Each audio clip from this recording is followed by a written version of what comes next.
बड़ी बात कह रहे हैं श्री चोखा मेला जी कि गन्ना गठीला होता है परंतु रसीला होता है। रस में गांठ नहीं होती है, गन्ने में गांठ होती है। रस जानने वाले गन्ने के रस को देखते हैं, गांठों को नहीं देखते। इसलिए है प्राणी ऊपर के आकार में क्यों भूला है, अंदर देख रस सिंधु भगवान बैठे सबके हृदय में। देख कमान टेढ़ी होती पर तीर सीधा जाता है, ऊपर के आकार में क्यों भूला है। देख नदी टेढ़ी होती पर उसका जल स्वच्छ मीठा प्राणों का पोषण करता है। चोखा मेला जी कह रहे मैं जाति का महार हूं परंतु मेरा भाव बहुत ऊंचा है कि मेरे भाव में विट्ठल बैठा हुआ है। इसलिए तो ऊपर की बात पे क्यों भूला है, अंदर के रस को देख। सेन जी कहते हैं कि हम बारबर हैं, बारीकी से हजामत बनाता हूं, विवेक का दर्पण दिखाता हूं, ज्ञान की कैंची चलाता हूं, शांति का झलक छिड़कता हूं और अहंकार की छुटियां घुमाता हूं, भावों की कटिंग करता हूं, काम क्रोध को जड़ से उड़ाता हूं। ऐसा मैं संत सेना नाई हूं। हे भाई, एकनाथ जी महाराज कह रहे भगवान के कृपा प्रसाद का लक्षण होता है कि वो सगुण चरित्रों का गायन करके ही अपना समय व्यतीत करता है। संत जन जिस पर कृपा करते हैं उसका मन भगवान की लीला चरित्रों में लग जाता है। सत्संग में जिसका मन लग गया भगवान उसके अधीन हो जाते हैं। संत एकनाथ जी महाराज, क्योंकि सत्संग में भगवान की चर्चा, भगवान के सिद्धांत, भगवान का नाम कीर्तन, भगवान का प्रेम रंग, वैराग्य रंग, ज्ञान रंग सब कुछ प्राप्त होता है। इसलिए जिनको सत्संग का नशा है उनको भगवत प्राप्ति अवश्य हो जाती है। भक्ति और ज्ञान से रहित जहां चर्चा हो रही हो वो चर्चा नहीं सुननी चाहिए। तस्मात् शास्त्रम प्रमाणम ते कार्याकार्यो व्यवस्थितो, शास्त्र के अनुसार ही वार्ता होनी चाहिए, शास्त्र प्रमाणित वार्ता होनी चाहिए। जीव को जबरदस्ती भोगों से छुड़ाकर भगवत प्राप्ति करा दे ऐसी वार्ता होनी चाहिए। वार्ता ऐसी होनी चाहिए जिसके भावों को प्रकट करने से वैराग्य जबरदस्ती जीव के हृदय में भगवान के नाम रूप लीला धाम की प्रीति पैदा कर दे, उसे कहते हैं सत्संग। अंतःकरण में बात बैठ जाए। संतों की वाणी में इतनी सामर्थ्य होती है। यदि सत्संग का प्रभाव बढ़ रहा है तो कैसे हम जाने? बोले अखंड स्मृति के लिए मन ललचाने लगेगा, निरंतर नाम जपो। एकनाथ जी कहते हैं मैं तो हाथ में करताल लेकर के अपने जनार्दन श्री विट्ठल भगवान को रिझाता रहता हूं। जो मेरे प्रभु हैं, कलयुग में विशेष कृपा करके उन्होंने मूर्ति के रूप में अर्चावतार लिया है। एकनाथ जी कह रहे प्रभु और प्रभु की प्रतिमा में कोई अंतर नहीं मानना चाहिए। जो प्रभु की प्रतिमा को प्रभु स्वरूप मान करके आराधना करता है वो प्रभु में ही वास करता है। जो भेद मानता है वो आगे नहीं बढ़ पाएगा। और आज तो ऐसा ज्ञान बघारा जाता है कि प्रगट सेवा का ही निषेध कर दिया गया। प्रगट सेवा का निषेध, प्रगट सेवा का निषेध, भगवत अर्चा विग्रह का कैसा ज्ञान चल रहा है, कैसा ज्ञान चल रहा, अज्ञान, घोर अज्ञान। जो भगवान के श्रीविज्ञ साक्षात भगवान है, साक्षात। आपको विश्वास नहीं इसलिए बात नहीं करते, उन्हें आप बात करके देखना, उत्तर मिलेगा। गौर से आप ठाकुर जी की तरफ देखना, हृदय से बात करना, कोई न कोई इशारा मिल जाएगा, कोई फूल गिरेगा, कोई न कोई, आप पता चल जाएगा कि ठाकुर जी हमारी बात सुन लिए। कलिकाल में भगवान ने अर्चावतार धारण किया है प्रतिमा स्वरूप में। ये ऐसा साधन है जिससे जनार्दन भगवान की निश्चित प्राप्ति हो जाती है। स्वयं भगवान विराट, पहले बिहारी जी, राधा वल्लभ जी, राधा रमन जी सब ठाकुर बात करते थे, अब भी करते हैं, करने की क्षमता केवल हो, आपके अंदर से हटता ही नहीं कि साक्षात विराजमान है। आपके अंदर ये बात ही नहीं पूरी परिपक्व हो पा रही, आपको लगता है कि ये छवि है, ये मूर्ति है। आप बात करके देखो, आपको बात का उत्तर मिलेगा यदि आप साक्षात माने। जाकी रही भावना जैसी, प्रभु मूर्ति देखी तिन तैसी। जो जनार्दन भगवान की प्रतिमा में साक्षात भगवत भाव करके सेवा पूजा करता है, उसे भगवान की निश्चित प्राप्ति हो जाती। संत एकनाथ जी, नाम खुला मंत्र है, वाणी से सदा नाम कीर्तन करो, नाम जप करो, अनंत जन्मों के दोष और पापों का नाश करके निर्दोष कर देगा ये नाम।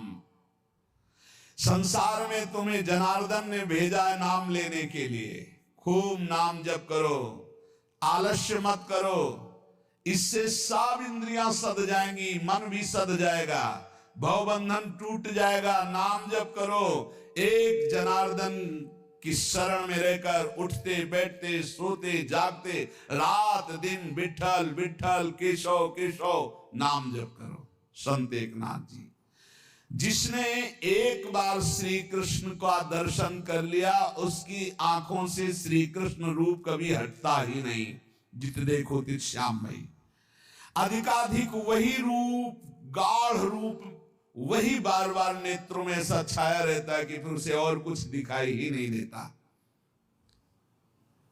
पर इस रूप के दर्शन के लिए पहले ये बाधा पहुंचाता है। स्त्री रूप, धनाकर्षण, प्रणाम, प्रतिष्ठा, मान, कीर्ति। यदि चिरंजीवी परम पद प्राप्त करना है तो इनसे अपने को बचा पाओ तो बचा लो। ऊपर जो वर्णन किया गया, यदि तुमसे कोई गलती हो गई है तो जलो अंदर, अनुताप करो, तभी उसका प्रायश्चित होगा। जलो अंदर, धिक्कार है हमारे को, ऐसी गलती क्यों हो गई, अंदर पश्चाताप करो। श्री कृष्ण परम पद प्राप्ति करने की आशा और पापाचरण असंभव, एकनाथ जी कह। इसलिए मैं ये तुमसे सत्य वचन कह रहा हूं, यदि श्री कृष्ण की प्राप्ति करनी तो पापाचरण को बंद कर दो। ये श्री कृष्णचंद्र जो उत्तम श्लोक, निष्पाप परम पवित्र है, तो परम पवित्र होकर निष्पाप होकर उत्तम श्लोक की प्राप्ति होती है। इसलिए ये सच्चे को स्वीकार करते हैं। निर्मल जन मन सो मोहि पावा, और ये निर्मलता सत्संग आदि नाम वाणी कीर्तन गुणगान श्रवण इससे स्वाभाविक हो जाती है। जो सच्चाई से नहीं चलता है, मनमानी आचरण करता है, स्वप्न में भी श्री कृष्ण की चरण छाया भी नहीं प्राप्त कर सकता। संत एकनाथ जी, समर्थ गुरु रामदास स्वामी, तू अपने अंदर दुखी क्यों हो रहा है, शोक क्यों कर रहा है, चिंता क्यों कर रहा है? तू अविवेक के कारण कर रहा है। विवेक धारण कर, तू विदेही है, तू देह रहित है, ये देह तेरा नहीं है। तू क्यों शोकित हो रहा है, क्यों दुखी हो रहा है, क्यों चिंता कर रहा है? अरे तू मोक्ष सुख का अधिकारी है, उठ। बार बार मरने से एक बार कमर कस और ऐसा मर कि पुनः जन्मना ना पड़े। समर्थ गुरु स्वामी रामदास जी, देख एक मरा उसको तू ले गया, तो क्या तू जानता तू नहीं मरेगा? फिर एक दिन तेरे को लोग ले जाएंगे। तो क्या तू पहले तैयारी नहीं कर सकता मृत्यु पर विजय प्राप्त करने की? क्या तू सदा बना रहेगा दूसरे को फूंक के आ रहा है? अतः तुझे बार बार जन्म मरण ना लेना पड़े, एक बार कमर कस और राघव के अतिरिक्त किसी से अपनापन न मत कर। प्रभु से अतिरिक्त, प्रभु के अलावा किसी को अपना मत मान। प्रभु के अलावा मुख से और कोई नाम कोई बात मत बोल। एक सेकेंड भी मत नष्ट कर। तेरी आयु एक एक क्षण नष्ट होती जा रही, मृत्यु नजदीक आ रहा है। बिना हरि के तुझे कोई नहीं बचा सकता। देह की रक्षा के लिए यत्न किया, चाहे जितनी औषधि खा लो, चाहे मकर ध्वज खा लो, चाहे सोने की भस्म खा लो, काल मिटिया मेट इस देह का कर ही देगा। इसलिए तू श्री हरि की भक्ति कर ले, निरंतर नाम जप कर, सारी चिंताएं भस्म हो जाएंगी। बहुत प्रकार की बातों में मत फंस, मेरी बात को ध्यान दे। देख नूपुरों की झंकार करते हुए दौड़ते हुए दीनानाथ तेरी तरफ आ रहे हैं। गरज गरज कर तू नाम केवल ले, पुकार उनको। समर्थ गुरु स्वामी रामदास जी महाराज। देख, यदि संतों का संग मिल गया तो वो बुला रहे हैं तुझे, ये बुलावा है। उनके पार्षदों का संग मिल गया ना, सत्संग, इसका मतलब प्रभु मुझे बुलाना चाहते हैं। पहले हनुमान जी मिले, फिर राम जी मिले विभीषण जी को। अब मुझ भाव रोष हनुमंता, बिनु हरि कृपा मिले नहीं संता। और उसी के बाद शरणागति हुई, उसी के बाद विभीषण जी को भगवान का साक्षात्कार हुआ। बहुत प्रकार की बातों में मत फंस। अरे राम राम कृष्ण कृष्ण हरि हरि बोलो, वही सब कुछ है। बैठ के समय बर्बाद मत कर, नाम जप कर, फिर कुछ भी ध्यान कर, कुछ भी कर, उस समय कोई लेना देना। नाम जप मत छोड़ो, नहीं समय बर्बाद हो रहा, बेकार समय नष्ट हो रहा। बैठे बैठे गणित लगाने से भगवत प्राप्ति नहीं होती। स्वामी जी कह रहे हैं बहुत प्रकार की बातों में मत फंस, दृढ़ता पूर्वक नाम जप कर। देख नूपुरों की झनकार करते हुए दीनानाथ तेरी ओर दौड़ते हुए आ रहे, ऐसा दिखाई देगा यदि तू गरज गरज कर नाम कीर्तन करेगा। यदि प्रभु को बुलाना होता है जिसे अपनी तरफ, जिसका अंतिम जन्म होता है, उसे सत्संगति प्रदान कर देते हैं। सत्संगति से मन के मल नष्ट हो जाते हैं, बुद्धि संसार से हटने लगती, प्रभु में लगने लगती है। ऐसी सत्संगति बड़े भाग्यशाली को प्राप्त होती है।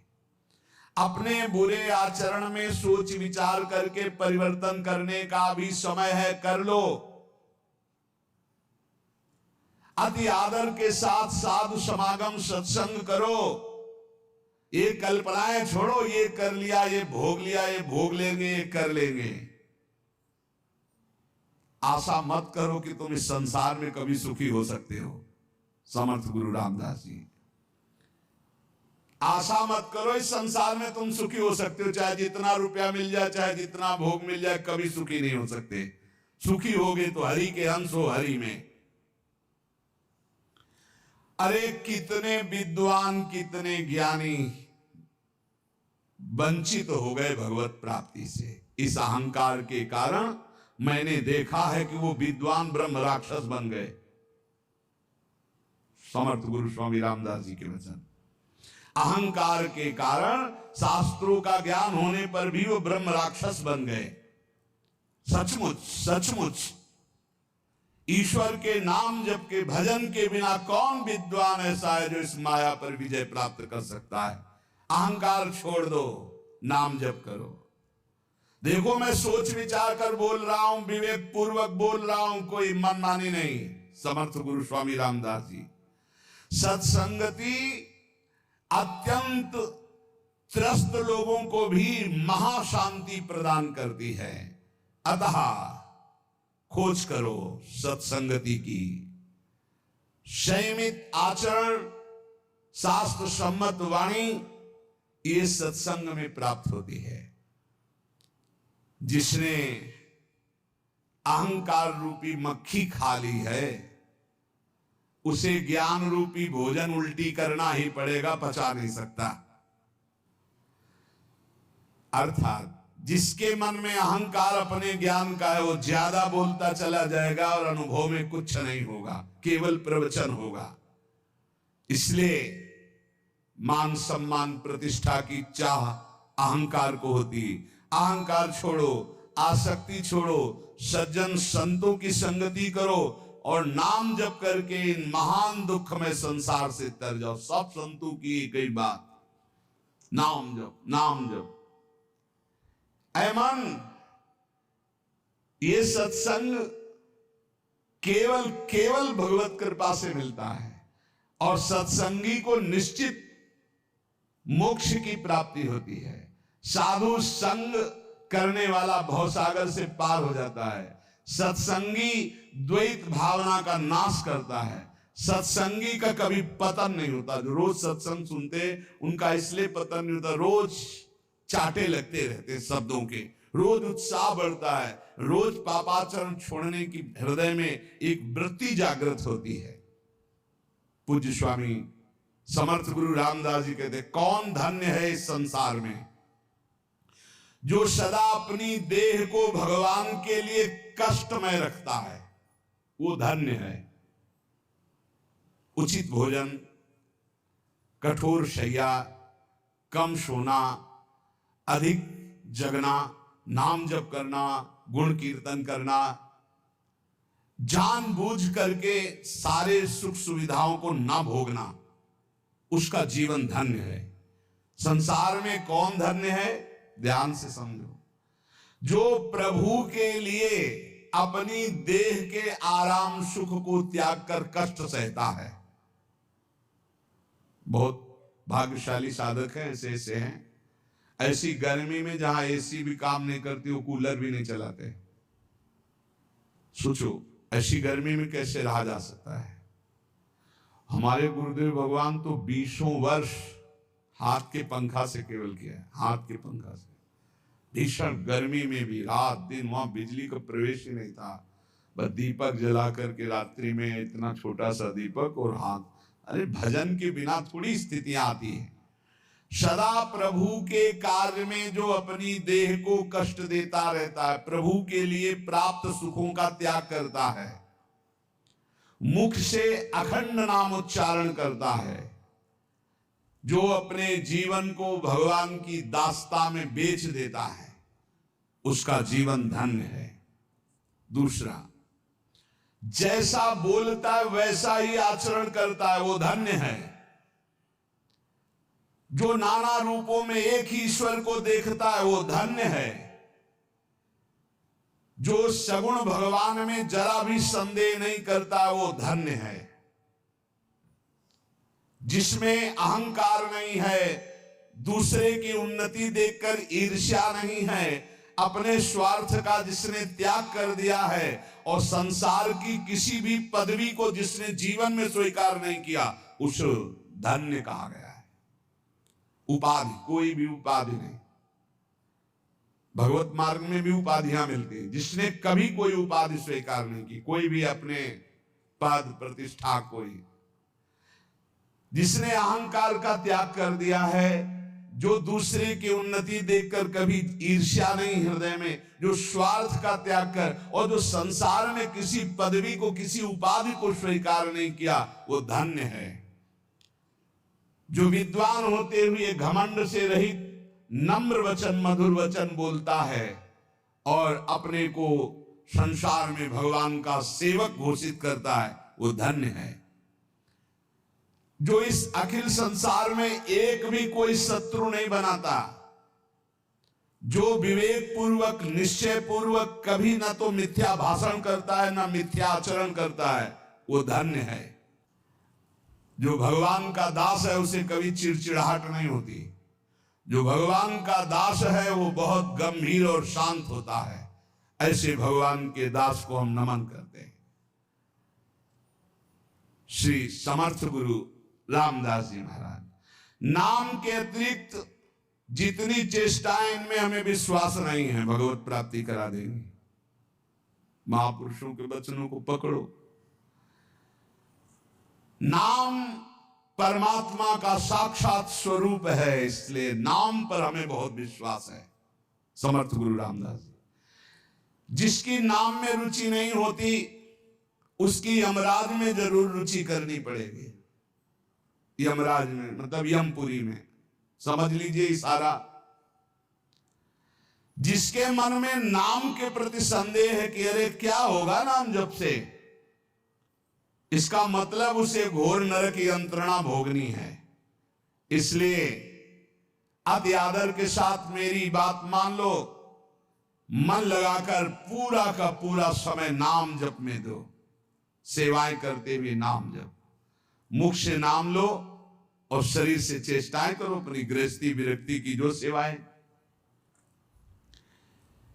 जो ब्रह्म ज्ञान की केवल बातें बनाता है, बहुत समर्थ महापुरुष इसलिए सबको, ब्रह्म ज्ञान की केवल बातें करता है, बातें बनाता है, लेकिन उसमें स्थिति नहीं है, वो पापी पुरुष है।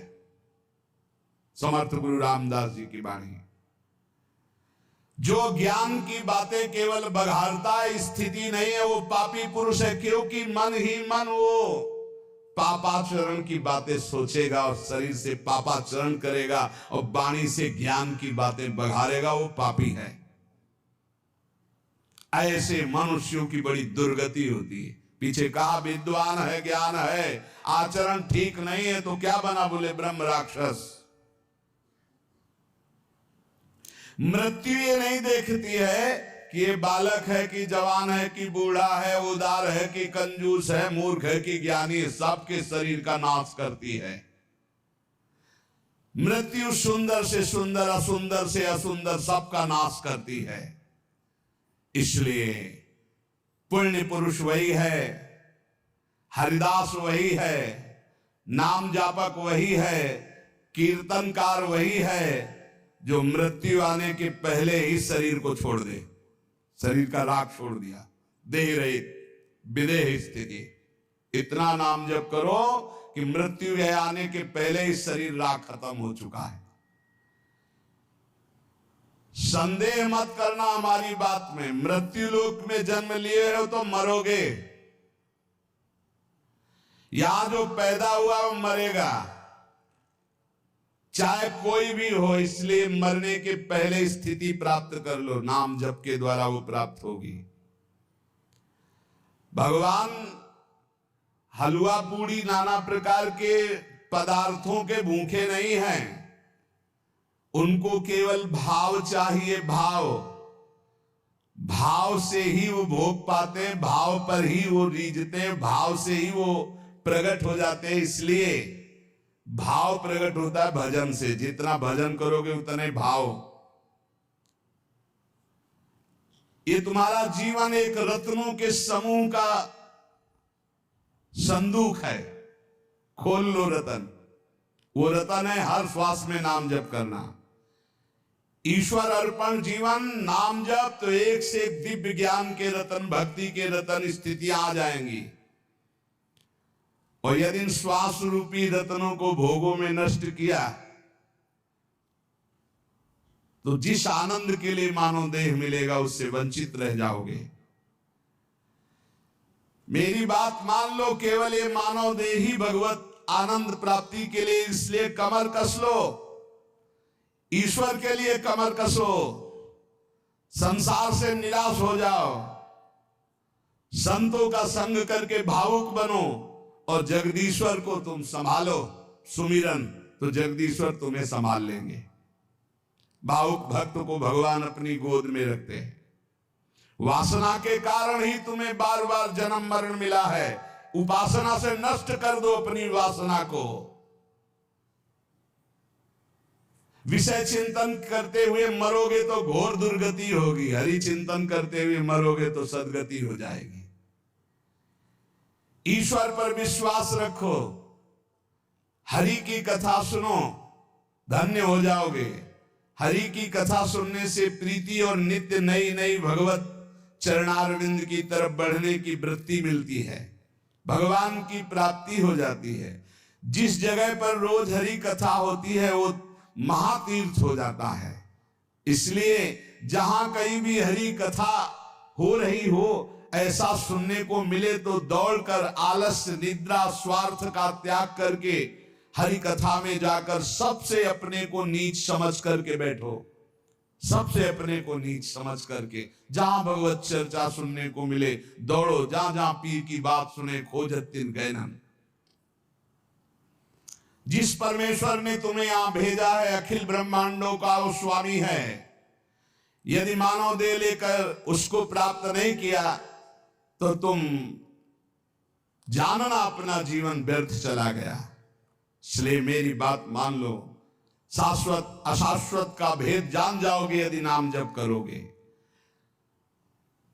ये जितनी भी कलाएं और विद्याएं प्रकट की जाती, सबका उद्देश्य केवल उदर भरण के लिए सीमित हो जाता है। इसलिए मैं उस ज्ञान को ज्ञान नहीं मानता जो केवल रुपया कमाने के लिए है। अगर ईश्वर को नहीं पहचाना, ईश्वर की प्राप्ति नहीं की, जीवन मुक्त नहीं हुए, तो ये सब पेट भरने का धंधा है। समर्थ गुरु स्वामी रामदास जी, ये निरर्थक उदर भरण की विद्या ज्ञान विज्ञान है। पेट भरने का, देश संरक्षण का, भोग विलासिता का।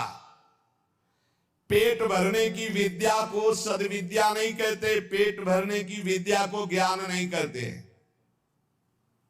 अपितु सर्वव्यापक परमेश्वर अखिल कोटि ब्रह्मांड नायक की प्राप्ति के लिए विद्या है, ज्ञान है, उपदेश है। हे सज्जनों, सावधान होकर इस विद्या का उपयोग भगवत प्राप्ति के लिए करो। सत्संग, प्रवचन, कथा, वार्ता, ये भगवत प्राप्ति के लिए, पेट भरने का धंधा नहीं है। धन्य है वो नरदेह जो इसको प्राप्त करके भगवान की प्राप्ति कर लेते हैं।